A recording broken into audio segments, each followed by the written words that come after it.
রাধারানী নামে এক বালিকা মাহেশের রথ দেখিতে গিয়াছিল। বালিকার বয়স একাদশ পরিপূর্ণ হয় নাই। তাহাদিগের অবস্থা পূর্বে ভালো ছিল। বড় মানুষের মেয়ে, কিন্তু তাহার পিতা নাই। তাহার মাতার সঙ্গে একজন জ্ঞাতির একটি মোকদ্দমা হয়। সর্বস্ব লইয়া মোকদ্দমাটি বিধবা হাইকোর্টে হারিল। সে হারিবা মাত্র ডিক্রি জারি করিয়া ভদ্রাসন হইতে উহাদিগকে বাহির করিয়া দিল। প্রায় 10 লক্ষ টাকার সম্পত্তি ডিক্রিদার সকলই লইল। খরচা ও ওয়াসিয়ালাত দিতে নগদ যাহা ছিল তাহাও গেল। রাধারানীর মা তা অলঙ্কারাদি বিক্রয় করিয়া পিবড়ি কৌন্সিলে একটি আপিল করিল, কিন্তু আর আহারের সংস্থান রহিল না। বিধবা একটি কুটিরে আশ্রয় লইয়া কোনো প্রকারে শারীরিক পরিশ্রম করিয়া দিনপাত করিতে লাগিল। রাধারানী বিবাহ দিতে পারিল না, কিন্তু দুর্ভাগ্যক্রমে রথের পূর্বে রাধারানীর মা ঘোরতর পীড়িত হইল। সুতরাং আহার আর চলে না।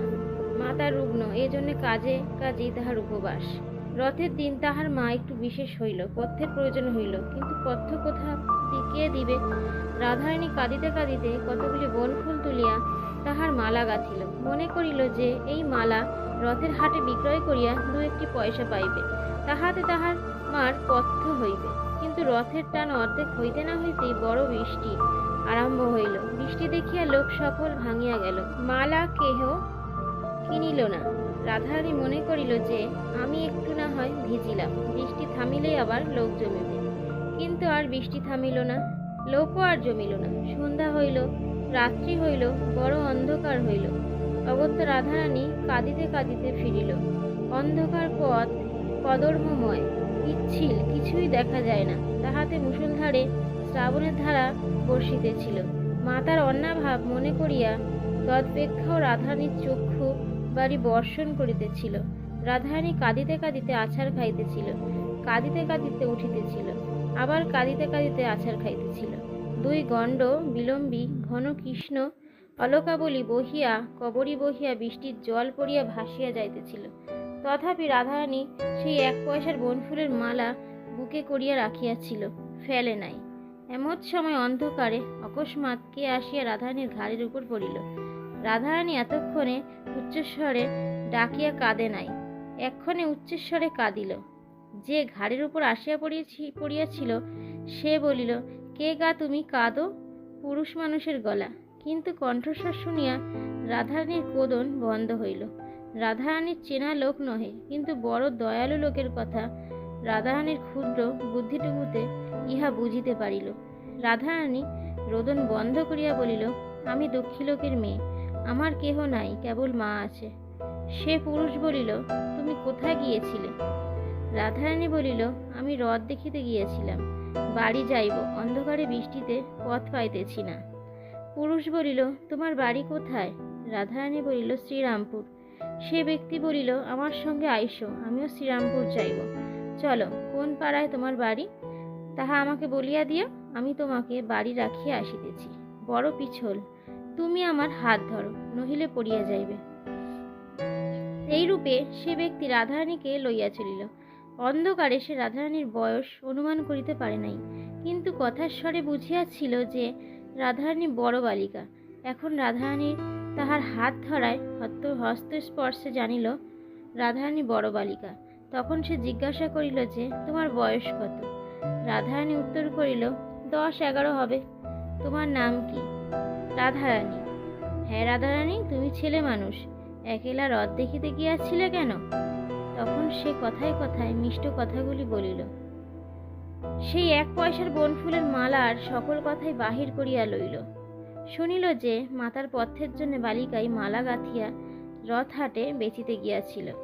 রথ দেখিতে চায় নাই, সে মালাও বিক্রয় হয় নাই। এক্ষণে বালিকার হৃদয়ের মধ্যে লুকায়িত আছে।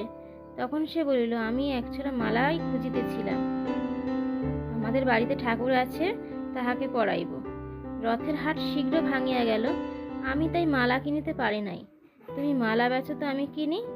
রাধারানীর আনন্দ হইল, কিন্তু মনে ভাবিল যে আমাকে যে এত যত্ন করিয়া হাত ধরিয়া এ অন্ধকারে বাড়ি লইয়া যাইতেছে, তাহার কাছে দাম লইব কেমনে? তা না হইলে আমার মা খেতে পাবে না, তা নেই। এইভাবে রাধারানী মালা সমভি ব্যবহারীকে দিল। পুরুষ মানুষটি বলিল, ইহার দাম 4 পয়সা, এই লও। এই বলিয়া সে মূল্যটি রাধারানীর হাতে দিয়া দিল। রাধারানী নিয়ে বলিল, এ কি পয়সা, যে এ যে বড় বড় ঠেকছে, ডবল পয়সা দেখিতেছ না? 2টা বই দিই নাই। রাধারানী, তাই অন্ধকারেও চকচক করছে? তুমি ভুলে টাকা দাও নাই তো? না, নতুন কলের পয়সা, তাই চকচক করছে। রাধারানী, তা আচ্ছা, ঘরে গিয়ে প্রদীপ জেলে যদি দেখি যে পয়সা নয়, তখন ফিরাইয়া দিব। তোমাকে সেখানে একটু দাঁড়াইতে হইবে। কিছু পরে তাহারা রাধারানীর মার কুটির দ্বারে আসিয়া উপস্থিত হইল। সেখানে গিয়া রাধারানী বলিল, তুমি ঘরে আসিয়া দাঁড়াও, আমরা আলো জ্বালাইয়া দেখি টাকা না পয়সা। সঙ্গী বলিল, আমি বাহিরে দাঁড়াইয়া আছি, তুমি আগে ভিজা কাপড় ছাড়ো, তারপর প্রদীপ জ্বালিও। রাধারানী কহিল, আমার আর কাপড় নাই, একখানি ছিল, তাহা কাচিতে দিয়াছি। তা আমি ভিজা কাপড়ে সর্বদা থাকি, আমার ব্যামো হয় না।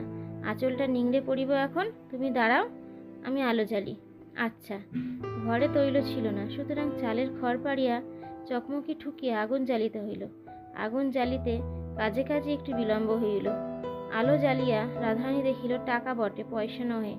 তখন রাধারানী বাহিরে আসিয়া আলো ধরিয়া দেখিল যে যে টাকা দিয়াছে সে নাই, চলিয়া গিয়াছে। রাধারানী তখন বিষণ্ণ বদনে সকল কথা তাহার মাকে বলিল। মুখ পানে চাহিয়া রহিল। সকাতরে বলিল, মা, এখন কি হবে? মা বলিল, কি হবে বাছা? সে কি আর না জেনে টাকা দিয়েছে? সে দাতা, আমাদের দুঃখ শুনিয়া দান করিয়াছে। আমরাও ভিখারি হইয়াছি, দান গ্রহণ করিয়া খরচ করি। তাহারা এরূপ কথাবার্তা কহিতেছিল, এমন সময় কে আসিয়া তাহাদের কুটিরের আগর ঠেলিয়া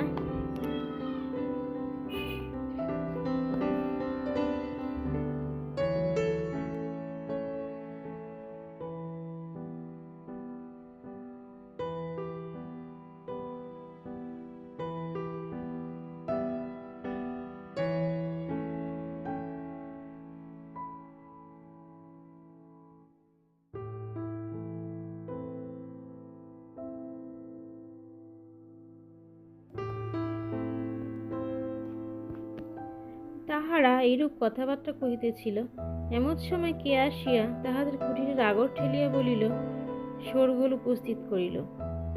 রাধারানী দ্বার খুলিয়া দিল, মনে করিয়াছিল যে সেই তিনিই বুঝি আবার ফিরিয়া আসিয়াছেন। পোড়া কপাল, তিনি কেন? পোড়ামুখ কাপড়ে মিনসে। রাধারানীর মার কুটিরে বাজারের অনতি দূরে। তার কুটিরের নিকটেই পদ্মলোচন সাহার কাপড়ের দোকান। পদ্মলোচন খোদ পোড়ামুখ কাপড়ে মিনসে একজোড়া নতুন কুঞ্জদার শান্তিপুরে কাপড় হাতে করিয়া আনিয়াছিল। এখন দ্বার খোলা পাইয়া তাহা রাধারানীকে দিল, বলিল, রাধারানীর এই কাপড়। রাধারানী বলিল, ও মা, আমার কিসের কাপড়? পদ্মলোচন, সে বাস্তবিক পোড়ার মুখ কিনা তাহা আমার সবিশেষ জানি না। রাধারানীর কথা শুনিয়া কিছু বিস্মিত হইল। বলিল, কেন? এই যে এক বাবু এখনই আমাকে নগদ দাম দিয়া বলিল যে এই কাপড় এখনই রাধারানীকে দিয়ে এসো। রাধারানী তখন বলিল, ও মা, সেই গো সেই, তিনিই কাপড় কিনে পাঠিয়ে দিয়েছেন। হ্যাগা পদ্মলোচন। রাধারানীর পিতার সময় হইতে পদ্মলোচন ইহাদের কাছে সুপরিচিত। অনেকবার ইহাদিগের নিকট যখন সুদিন ছিল, তখন 4 টাকার কাপড়ে শপথ করিয়া 8 টাকা 12.5 আনা আর 2 আনা মুনাফা লইতেন। হ্যাঁ পদ্মলোচন, বলি, সে বাবুটিকে চেনো? পদ্মলোচন বলিল, তোমরা চেনো না? রাধারানী, না। পদ্মলোচন বলিল, আমি বলি, তোমাদের কুটুম্ব, আমি চিনি না। যা হোক, পদ্মলোচন 4 টাকার কাপড় আবার যায় মুনাফা 8 টাকা 8.5 14 আনায় বিক্রয় করিয়াছিলেন। আর অধিক কথা কহিবার প্রয়োজন নাই বিবেচনা করিয়া প্রসন্ন মনে দোকানে ফিরিয়া গেলেন। এদিকে রাধারানী প্রাপ্ত টাকা ভাঙাইয়া মার পথের উদ্যোগের জন্য বাজারে গেলেন। বাজার করিয়া তৈল আনিয়া প্রদীপ জ্বালিল, মার জন্য যৎকিঞ্চিৎ রন্ধন করিল, স্থান পরিষ্কার করিয়া মাকে অন্ন দিবে, এই অভিপ্রায়ে ঘর ঝাঁটাইতে লাগিল। ঝাঁটাইতে একখানা কাগজ কুড়াইয়া পাইল, হাতে করিয়া তুলিল। এ কি মা? মা দেখিয়া বলিল, একখানা নোট। রাধারানী বলিল, তবে তিনি ফেলিয়া গিয়াছেন। মা বলিল, হ্যাঁ, তোমাকে দিয়া গিয়াছেন, দেখো তোমার নাম লেখা আছে। রাধারানী বড় ঘরের মেয়ে, একটু অক্ষর পরিচয় ছিল, সে পড়িয়া দেখিল তাই বটে। লেখা আছে। রাধারানী বলিল, হ্যাঁ মা, এমন লোক কে মা? মা বলিলেন, তাহার নামও নোটে লেখা আছে, পাছে কেহ চোরা নোট বলে, এই জন্য নাম লিখিয়া দিয়া গিয়াছেন। তাহার নাম রুক্মিণী কুমার রায়। পরদিন মাতায় কন্যায় রুক্মিণী কুমার রায়ের অনেক সন্ধান করিল, কিন্তু শ্রীরামপুরে বা নিকটবর্তী কোনো স্থানে রুক্মিণী কুমার রায় কেহ আছে এমন কোনো সন্ধান পাইল না। নোটখানি তাহারা ভাঙাইল না, তুলিয়া রাখিল। তাহারা দরিদ্র কিন্তু লোভী নহে।